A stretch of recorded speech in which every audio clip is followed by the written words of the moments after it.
Monster Mile takes a big bite out of the Winston Cup field. Somebody finally beats Mike Eddy. Scott Bloomquist has a dream evening, and this McMahon kid is for real in the NARC series. And good Sunday evening, everybody. I'm Pat Patterson, and in a word, in Dover, Sunday was goodbye to the Bear Grease, hello concrete, after years of having to put down a track sealer nicknamed Bear Grease to preserve the asphalt. Dover Downs International Speedway laid down a mile of concrete during the off-season. Now, in an unprecedented move, yesterday, Goodyear pulled its Dover tire and replaced it with a compound from Charlotte and Darlington. Teams were given a half-hour practice session Sunday morning to get the feel of the new rubber, and it turns out the tires weren't the problem at all. The competitors were. Jason Young reports. The biggest crash in Winston Cup history was at Daytona, which collected 24 cars. They almost break the record when John Andretti gets loose in turn 4. This wreck on lap 2 involves Ricky Craven, Mark Martin, Rusty Wallace, Terry Labonte, Todd Bodine, Dale Jarrett, and a number of others. The cars take a beating, but the drivers are okay. The second yellow waves almost immediately after the green is thrown for this spin by Jeff Bodine in the Exide Batteries Ford. Back to green with outside front row starter Ward Burton leading for the first time this year in the Hardy Chevrolet. Jeff Gordon is close behind in second, but by the end of the first 100 circuits, Gordon has the DuPont Chevy on the point after Burton dropped back. The next driver to pace the field is Kyle Petty. He has the Coors Light Pontiac out front around lap 150. Then, nearing halfway, green flag pit stops shuffle the order slightly. Gordon stays out longer than anyone else and takes the lead. But as soon as he stops for service, Petty has the silver bullet back out front.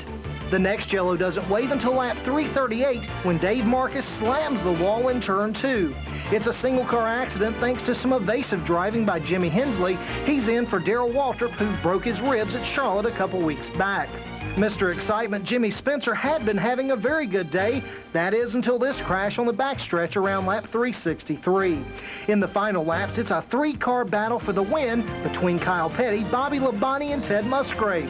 Somehow Petty holds them off to take his first win since June of 1993.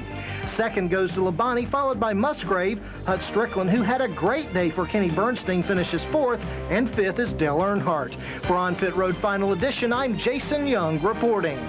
All right, J-Man, Earnhardt's top 5 finish really helps his points lead. He's now got a 100-point margin over Sterling Marlin. Jeff Gordon is back up to 3rd. Martin falls to 4th, and Teddy Musgrave is up to 5th. And some doings in the news department this week. Jeff Gordon's Spark Show at Charlotte last week revealed a wheel hub that had not been approved by NASCAR. The penalty, a series record $60,000. The fine was so big because NASCAR felt safety had been compromised by the too thin part. Also, Kenny Bernstein is saying so long to the series at the end of this year. After 10 years as a Winston Cup car owner, the drag racing champion wants more free time and will sell his operation. Bernstein's drivers have won 3 times since 1986. Well, Johnny Benson's first trouble of the year in Charlotte last weekend brought some drama back into the Grand National title chase, and it was the Busch cars who have first tested the Monster Mile's new surface. The Monster Mile needs only 10 laps to claim its first victim, Patty Moise. Ironically, NASCAR had just thrown a caution to check tire wear seconds before the crash. That also gives David Green, who was injured in Charlotte last week, a chance to yield to car owner Bobby Labonte without losing a lap. A few circuits later, and second-time Busch starter Brian Donnelly tears up his car pretty bad, and further back, Mark Martin gets shoved into the wall to make it a short day for him. Within 20 laps, NASCAR throws another caution to check tires. Check tires twice in the same show? That doesn't happen very often. Lap 68 and Dover sinks its teeth into rookie points leader Jeff Fuller, and that's not much damage considering. Try this for bizarre. That's a tire towing Hermie Sadler around. The monster became more subtle, and instead of eating race cars, it tried gobbling up tires, and if your chassis isn't right, you're going a lap down. Mike McLaughlin is hooked up out front and is one of the last to pit under green. When Junior Franks hits the wall in lap 139, only Doug Hevron hasn't pitted. That gives him a huge advantage. He's about to finish lapping the field back at speed when Jason Keller sends Steve Grissom into the monster's jaws. Steve's okay, and McLaughlin, almost lapped, gets to come around on the leader's rear deck lid. Then with 20 laps to go, disaster as Hevron sees a sure first win go up in engine smoke. That puts McLaughlin in front, and he has nothing to come apart as Magic Shoes slays the Dragon for his first ever Busch Grand National win. Wallace is second, Craven third, Keller fourth, and Jarrett fifth. In the points, Benson finishes out of the top 10 again. He loses a little ground to Chad Little. The spread's now 107. Nobody else in the hunt at the moment.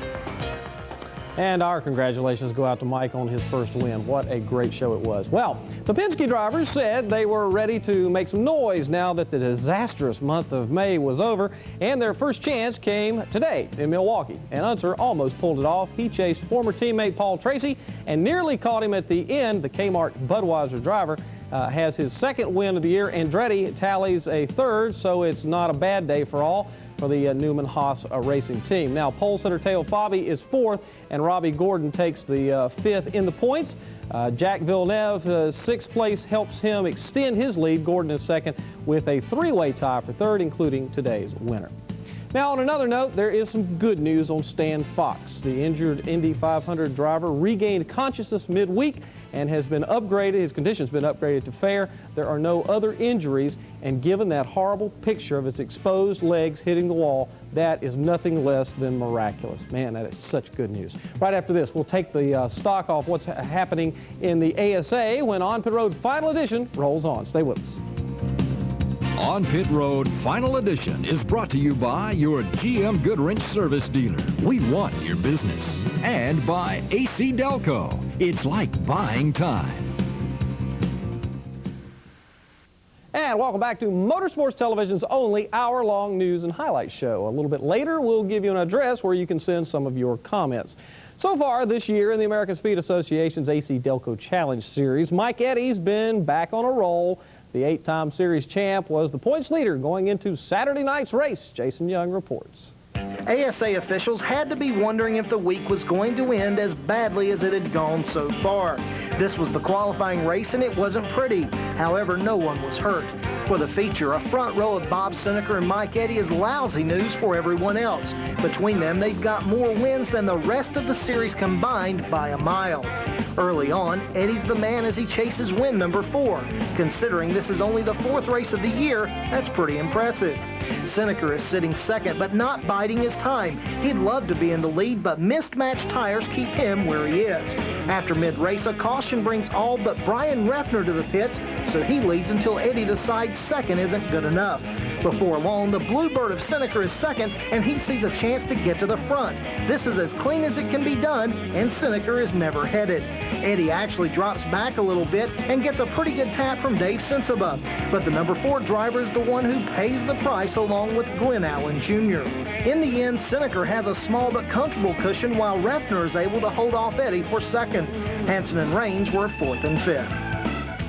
And you say you want more late model action, all right. How about the NASCAR Slim Jim All-Pro Series? Hal Goodson, who visited with us last Sunday on this show, was the points leader going in. The question was, would he be afterward? They start him straight up in All-Pro, and that means Shane Hall and Freddie Query are on the front row as fast as qualifiers. From the green, Query in the 6th car jumps to the point. But the way the season has gone, the odds of him being there at the end aren't too good. 9th starter Tammy Jo Kirk is not one of those who will contend at the end. Among her many problems is overheating. She'll finish 20th. With points leader Hal Goodson having a so-so evening, defending series champ Mike Cope is poised to get back up front, and he's making a good run late into the top 5. And Jody Ridley in the 98 is doing his usual move forward after a poor qualifying effort. But any hint of drama up front does not materialize as Query in the Terminal Trucking Ford takes his first win of the season. Shane Hall spends almost the entire race in second. Cope retakes the lead in the points with his 4th place finish. 11 drivers are still on the lead lap at the Checkers. And joining me right now, a man that can attest to a good evening last night was Freddie Query, and he joins me right now. Congratulations, man. You guys are off on a pretty good roll here this year. Yeah, we've been running pretty good. You know, we got a new terminal truck in Ford Thunderbird this year, and we broke it out at Nashville and got a 4th place finish there, and had a broken part at Martinsville, let us down just a little bit, and then we went to Greenville Pickens the other week and finished 4th over there, and then won last night. So we've got a good year going, looking forward to it. You have a reputation as being one of the better late model drivers anywhere in the country. Now I don't know whether you end up at a Hooters race or an All-Pro race or an ASA race or whatever. You've really mastered these cars. What's been the secret to why you've done as well as you have with late model cars, you think?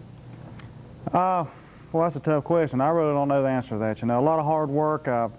I've had some good people help me over the years, you know, guys that work late at night for nothing and just try to accept the problems and challenges that I have, you know, doing this. And within the last couple of years, I picked up a good sponsor in Terminal Trucking, and that's made it possible for us to be able to go around and run these different racetracks, you know. I ran at Concord Speedway for years and was pretty successful there. And yeah, they're glad you're not there on a regular basis anymore. Well, you know, people always said, you know, you're pretty good here, but if you get a chance to go run some other tracks, it'll make you even better. And I found out it have, you know, different challenges. You learn a lot. But tell me something, and I think a lot of people around the country recognize Concord Motor Speedway as being one of the leading, you know, short tracks in this country. Is it not really a proven ground out there? Aren't the best late model guys in the world out there running Concord? Over the years, you know, Concord Speedway changed its face a couple years ago to the track they got out there now, and you know, the best from this part of the country have been through there, you know, and a lot of them still run there. But the track's real challenging, and it's a tough place. How about the competition level when you get into the NASCAR All-Pro Series, the Slim Jim All-Pro Series? Boy, I tell you what, the best of the best are there, aren't they? Yeah, it's you know, I've competed in a lot of different series with the type of cars that we race, and the NASCAR Slim Jim All-Pro Series, there's a good 20 cars that can win that race every time we go. You know, there's 20 guys that are track champions and can win in their local track any Saturday night. Final question for you. You got Mike Cope now back on top of the points, and certainly he's going to be tough for the rest of this year. Do you guys have a legitimate shot, you think, at contending for the championship of that deal? Oh yeah, that was our goal at the first of the year. You know, with Terminal Trucking's backing and Mary Eisenhower being the owner of that car, that's what we set out to do. You know, we built a car just for this year, and we have a backup car, and we took a look at the thing and said, this is the championship that I haven't ran for before. And Rich Bickle that also drives a Terminal Truck, and he hadn't ran for it, and we decided it was just something we hadn't done. So that's what we're going to try to do, and we really feel like we got a chance to win it. Great. Good luck to you. Congratulations on a good run last night. We'll hope to see you again here before the year's out. Thank you. Freddie Query. Coming up next, we'll rip off the fenders and strap on the wings for sprint car action. Stay with us.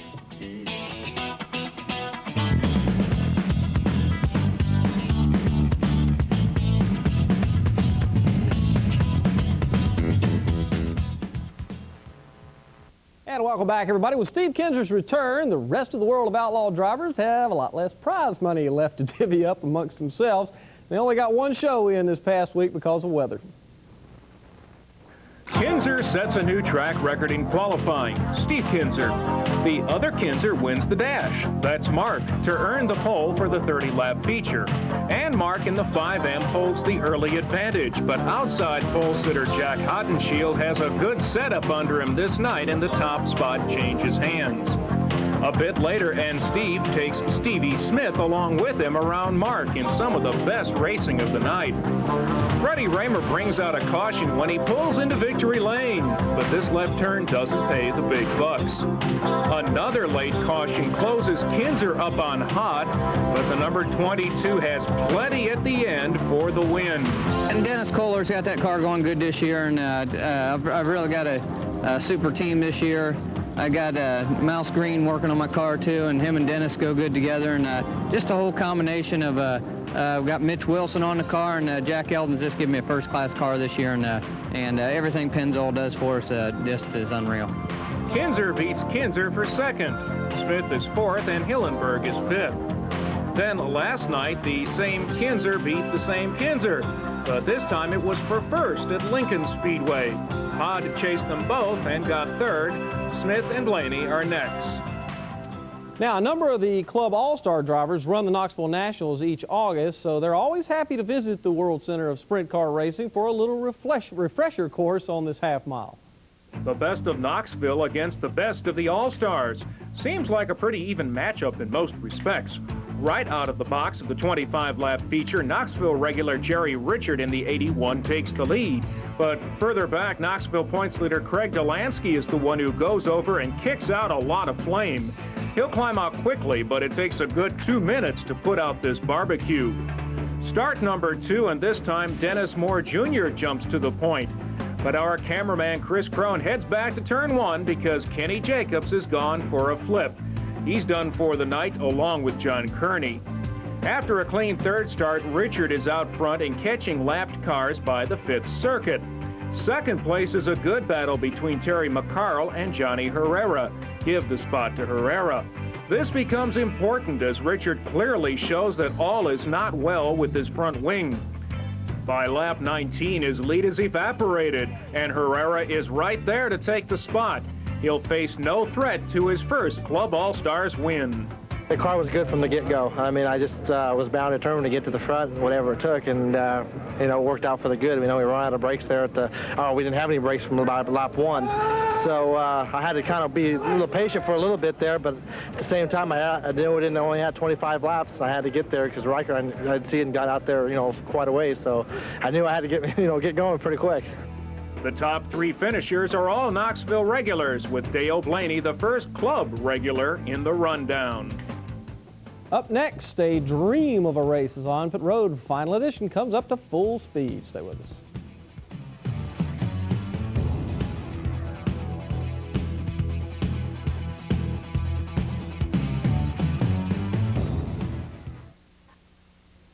And welcome back, everybody. Race fans like nice round numbers. A lot of you remember the first driver over 200 miles an hour in NASCAR, Buddy Baker. The first and only driver to win the Winston Million, Bill Elliott. And any $100,000 race to win surely turns heads, and 2 times each year that amount is up for grabs at Eldora Speedway. Saturday night it was the best dirt late model driver's turn to chase a 6-figure payday at Earl Baldus' place. 137 drivers are on hand for the first renewal of the Huge Buck event. That's up 40 from last year, and Baldus is preaching to the boys.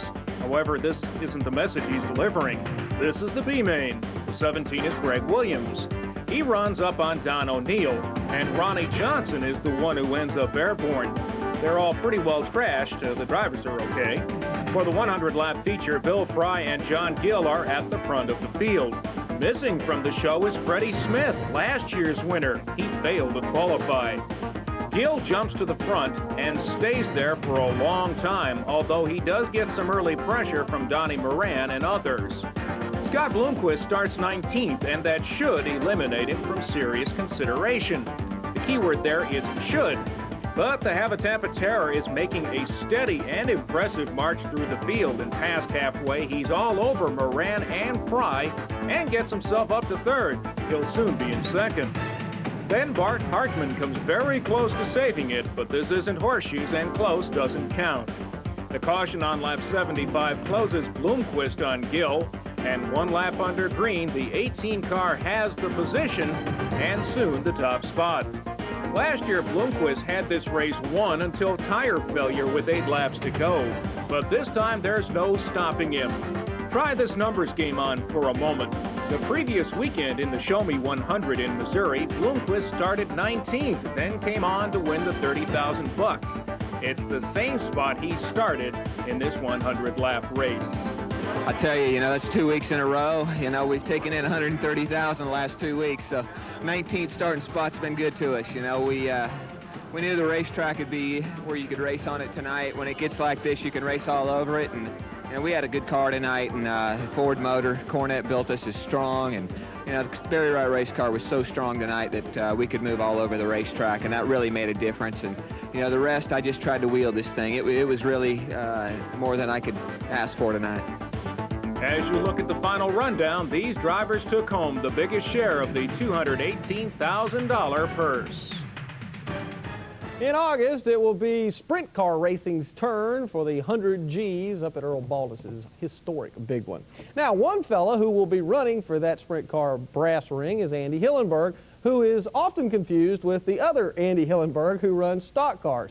The stock car Andy Hillenberg is with us right now. He, of course, runs the Arca Bondo Marhide Supercar points and the points leader. And did I get all that right? Pretty close. Pretty close. Pretty close. Yeah, that was good enough. But so it's the truth though.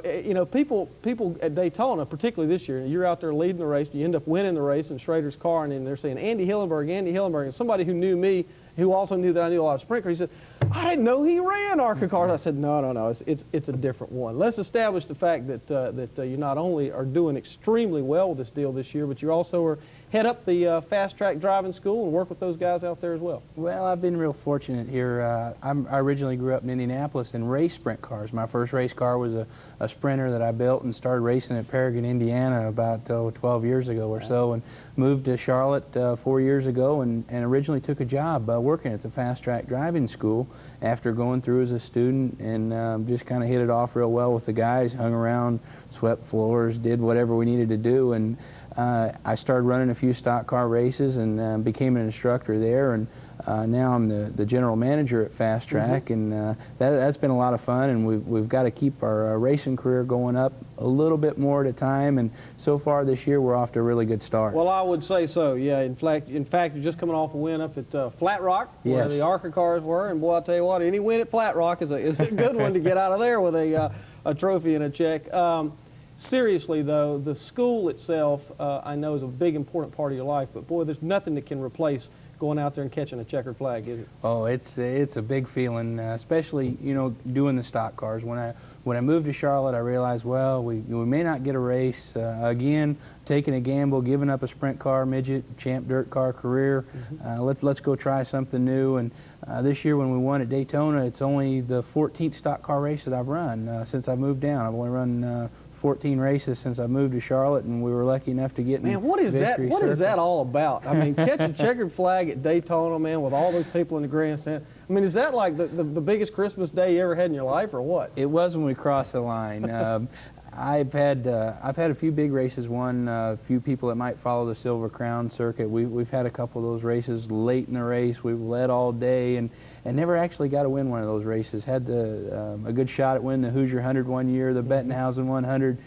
Never really got the job done. We ran out of fuel, had a flat tire, and until we crossed that line at Daytona, crossed the finish line, I was really in shock, and I was like, I radioed in. The guys were all congratulating me, and I saw the pace car pull away, and it's like, yeah, we did it. So look, it's good to see, and I know that winning at Daytona was a big deal, and we wish you well the rest of this year. I hope the championship chase goes well for you. Well, that's something that we really weren't figuring on to begin with, but now that we're leading here after the first, third, fourth of the season or so, we've surprisingly found ourselves up front, winning 2 races, and I really wasn't counting on it, and I'm still, I don't want to get too wrapped up in it, but boy, it sure would be great if we could pull it off. Good luck to you. We appreciate you coming out. Andy Hillenberg. Right after this, we got trucks, and more trucks as Final Edition keeps on trucking. Did I really say that? See you back in a minute.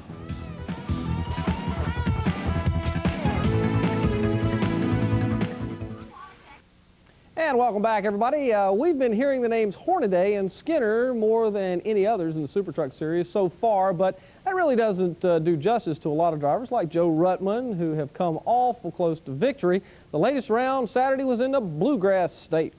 Lap 2, it's clear that all that good behavior from previous races is going to be left in the transporter. John Nemechek has already spun, with Chuck Sprague trying to get by, but he gets a tap from Toby Butler, and around he goes. Back behind that, and all is also not well. In fact, series points leader Mike Skinner is one of the victims of this lap 2 mess. Other multi-winner Ron Hornaday Jr. gets a cut tire thanks to this how do you do with Joe Ruttman. Soon enough, Hornaday goes around and collects Rick Corelli. If you like wrecks, sit back and enjoy for the next few moments.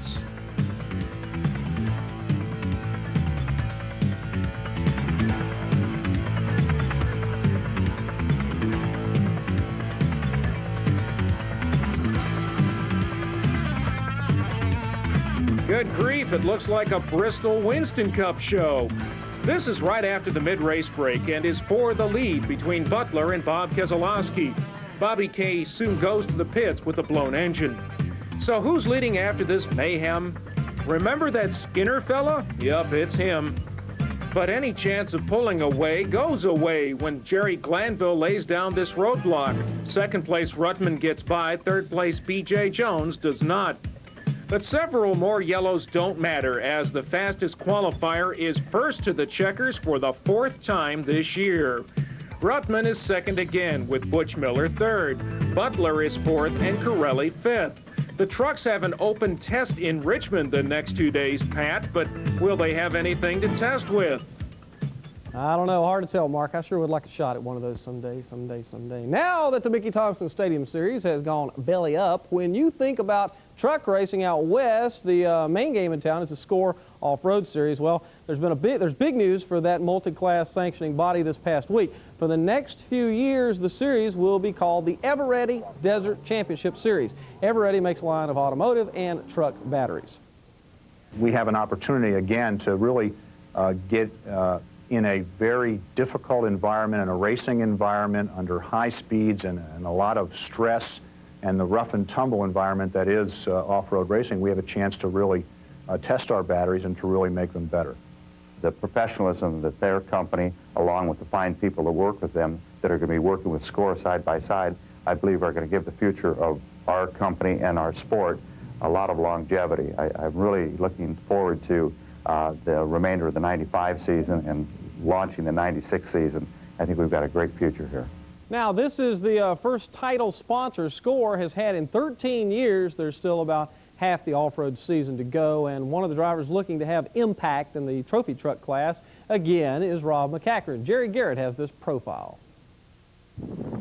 It's been what you might call an up-and-down season for Rob MacCachren. Despite this rollover early in the season, going into this weekend's Baja 500, he was still in the hunt for Desert Racing's Trophy Truck Championship in his battle-scarred BFG Ford F-150. Actually been pretty unlucky, but yet really lucky. The last 2 races we lost transmissions in both of them, but happened to be right in our pit when we did it. So come through, we're tied for third in points right now, and we got 5 races left, so we can still repeat as Trophy Truck Champion, I think. MacCachren has raced in and won in 4 different series in the past year, and last weekend he made his debut in Midwest off-road racing. You know, we were running that super truck stuff, NASCAR super truck stuff a little bit, and then just had too many other things going. I couldn't continue on with that. We're still looking for sponsorship money to do that. And then we had the Mickey Thompson program. We were dominating there with Venable Racing, and then that went under. So thankfully, the Sleater family has given me this opportunity to drive their truck and win a lot of races, I hope. Well, Lake Geneva was good to Rob MacCachren. He got a first place in Class 4 and a second in heavy metal, and we'll tell you how he did in the Baja 500 in a full report next week. And we are very saddened to report that there was a fatality in Saturday's Baja 500 race. 5-time Baja 500 motorcycle class winner Danny Hamill was killed when he collided with a vehicle that had strayed onto the course. Stay with us. We'll be right back. And welcome back to On Pit Road Final Edition. You know, if I forgot to mention it, we're awfully glad you joined us tonight. NHRA Pro Stock drivers Daryl Alderman and Scott Jeffreyon were in Virginia this weekend for the latest Nationals event, but only as spectators. As a result of the senseless vandalism of their engines a few weeks ago, they were there to watch the series' first ever race in Virginia. Here's a look at the action. Let's start with Pro Stock, where Warren Johnson has been top qualifier in all but one event this season, but the winner of none so far. That is, until today. He stages in his first final of the year against 3-time finalist Jim Yates, and WJ takes advantage of his first title chance of the year.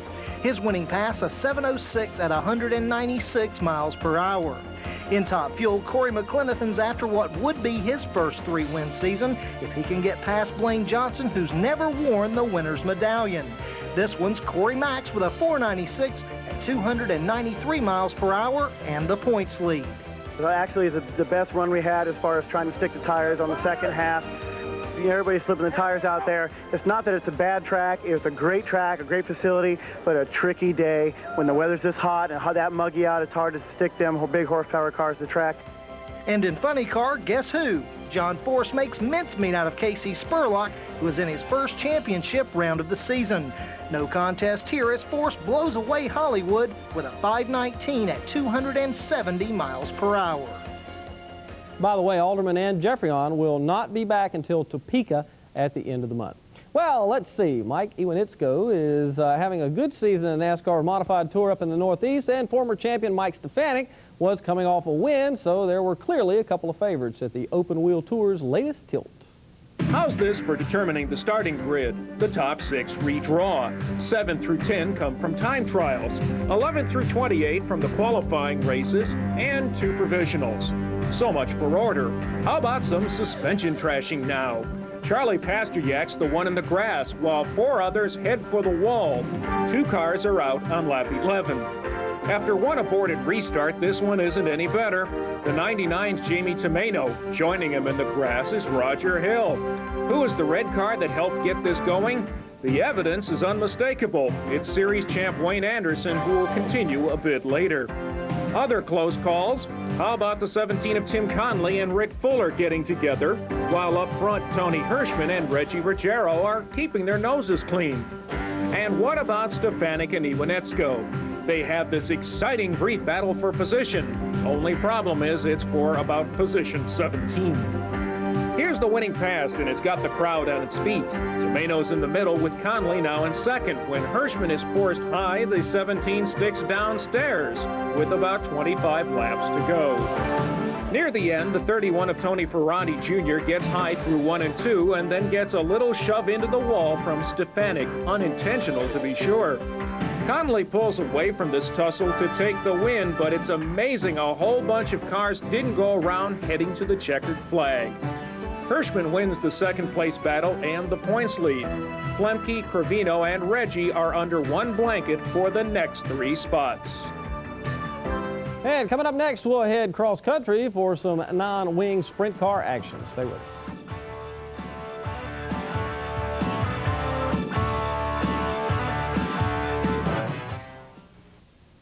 And welcome back to Final Edition, everybody. A Sunday night show was just part of the action for the Northern Auto Racing Club out west since we were with you last.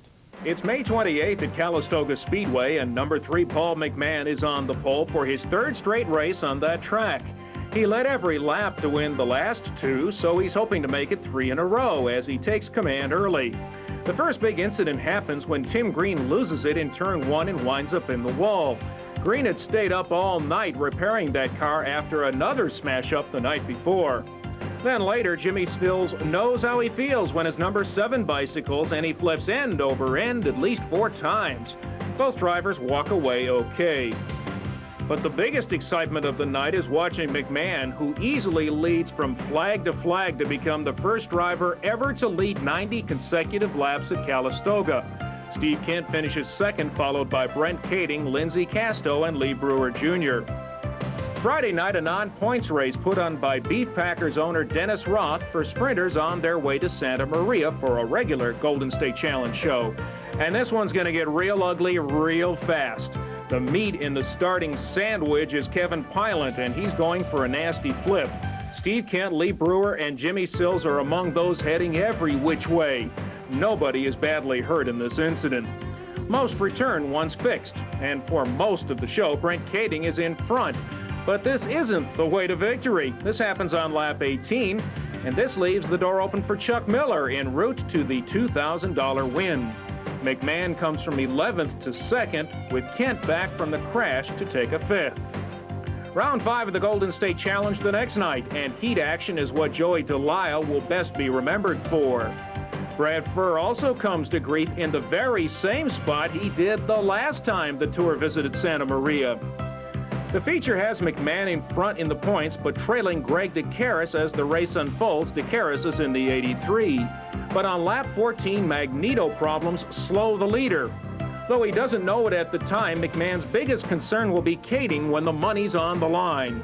On the last lap, BK gets in front, if only for a moment, but the finish is clean, and McMahon does it again. Easily best finish of the weekend. The number 3 driver retains his Golden State points lead. All right, thanks, Mark. The 16th annual Camel Trophy is underway in Central America, covering 5 nations of the old Mayan Empire in what is billed as the Olympics of 4 wheels. It's certainly something I live for every year. It's the toughest test of man or woman on a 4-wheel drive basis, as Bill Baker reports. 20 identically prepared Land Rover Discovery vehicles driven by 2-person teams from around the world set off from the ancient Mayan ruins of Lamani in Belize on what will be an arduous 1,600-kilometer trek through the jungles and highlands of Central America. Representing the U.S. are Jim Sweat, a refrigeration contractor from Connecticut, and Daphne Green of Ross, California, an outdoor adventure consultant and the first ever female member of the U.S. team. After 3 months of training, the pair was anxious to start the first series of competitive special tasks, which had them running, canoeing, orienteering, and driving for 30 straight hours. The teams fought 100-degree temperatures and 100% humidity as they worked their way through the tricky challenges. When they were through, Green still had a sense of humor despite crushing fatigue and heat. Well, actually, as we first started to cross the starting line, I actually was tripped up by somebody. So at that particular point, my first thought was, don't you dare fall. So, but it felt good. There'd been so much leading up to this, and now we're finally here, and then we got here and we spent 2 days in the heat and waiting and prepping, and to finally just say 1, 2, 3, through the starting gate, let's go. So that was wonderful, and the first task was a little bit disappointing, but I think my feeling is get the worst out of the way, and then from then on do pretty well. At the end of the first series, the U.S. was tied with France for 6th place overall and will retain this ranking until the final series of scored events take place June 7 and 8 at another Maya ruin back in Belize. This is Bill Baker reporting from Belize for Camel Trophy. All right, here's the deal, folks. I don't mind staying up this late doing this show for you on Sunday nights, but the deal is you got to write me and you got to tell me if you like it, you don't like it, and where you're watching it. You see the address? Write it down. Send it to me, your comments about On Pit Road Final Edition, what you like, what you don't like, and what you'd like to see more of. And don't say a 2-hour highlight show, because I can't do that much. It's hard enough putting a 1-hour show together. Seriously, though, we value your comments. Take a few moments and drop us a line, as they say. We'll be right back.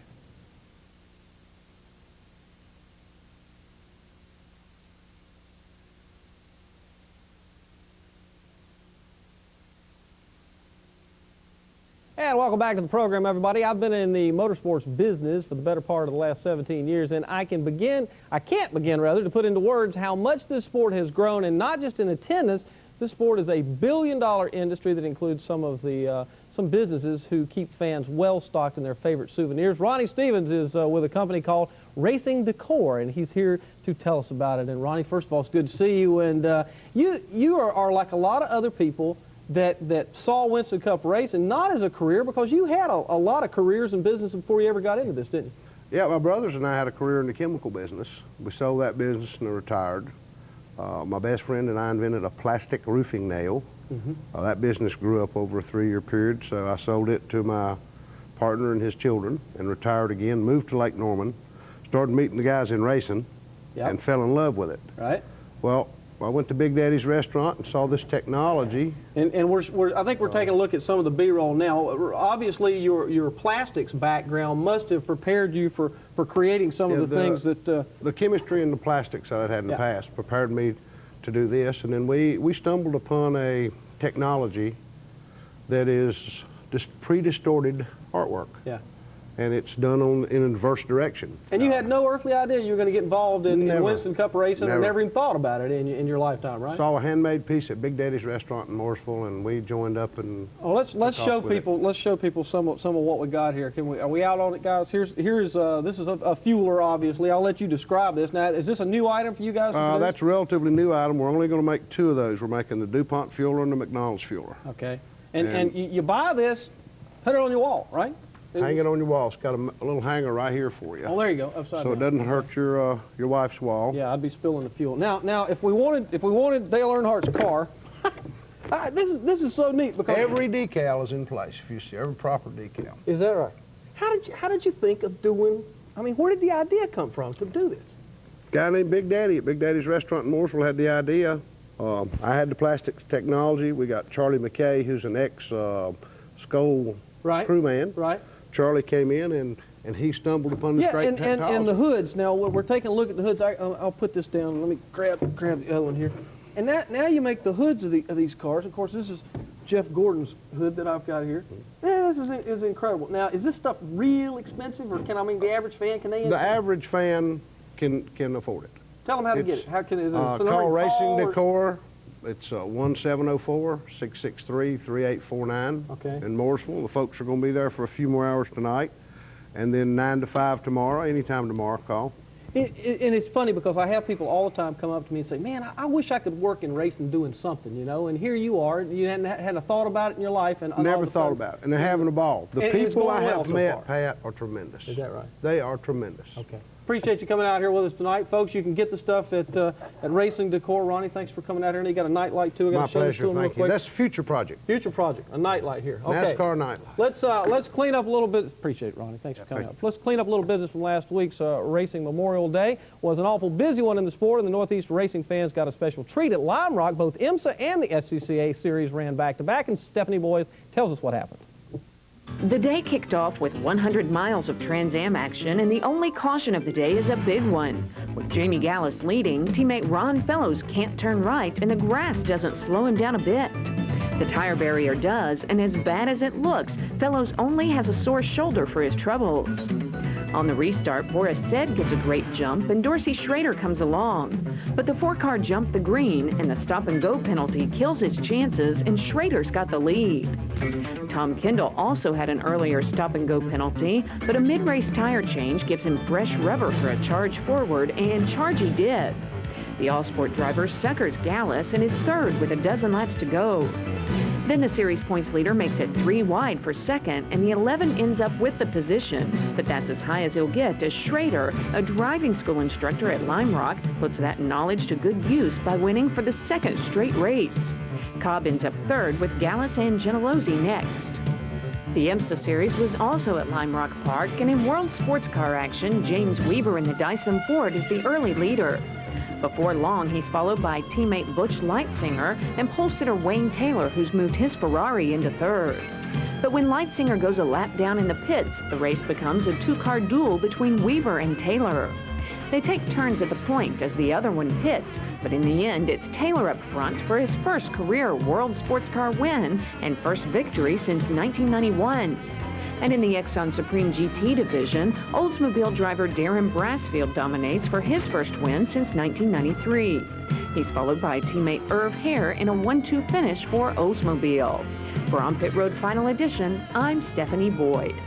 All right, thanks, Steph. And in our Rain-X Trans Am report, there hasn't been too much of a change at the top of the standings. After 3 races, Tommy Kendall retains the lead despite not having visited victory lane yet. Dorsey Schrader's back-to-back wins has moved him into the second spot ahead of Bryce Cobb, but it's still very early in the year for these road racers. Stay with us. Final edition's not done yet. We'll be right back.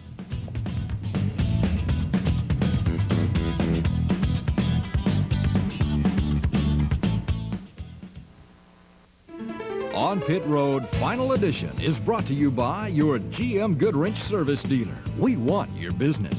And by AC Delco. It's like buying time.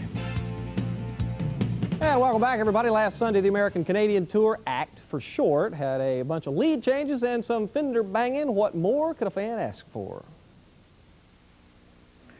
Dennis Demers is doing nicely here for a while at the front of the pack, and being ahead of those chasing him is a good place to be. Points leader Brad Layton almost loses the handle but hangs on to it. Tracy Gordon then takes the top spot by lap 38, and you have to be pulling for him. His 2-year-old daughter is awaiting a heart transplant. Ralph Nason is in front when he tags the rear of Dave Dion, who is coming out of the pits. Demers ends up in the wall they call the Widowmaker. Good stuff in the closing laps as Dave Whitlock in the 92 and Nason dice up front. This has gone on for a number of laps with some beating and banging along the way when Whitlock goes into one way too hot. That takes care of the last challenge, and Nason wins for the second time in 4 starts. And there is a limit as to how much sheet metal massaging he was going to take. Yeah, David had a real good car there, and I was trying to give him all the room he could get on the outside until he started to turn me up here. Then I said, hey, but he got in there by himself. Wasn't nothing that I did. Rookies finish 4th and 5th. And we've run up against our time limit again this week, so we'll say so long for now. Don't forget to write me. Remember, that's all I ask for. Until next week at this very same time. Communications provided by Racing Electronics. For a free catalog, call 1-800-272-7111. By Featherlight Trailers, the official trailer of NASCAR and major sponsor of the NHRA. Remember to call Featherlight for all your trailer needs at 1-800-800-1230. A promotional fee has been provided by Team Simpson Racing. To order your new 1995 Team Simpson catalog, call 1-800-71-RACIN'.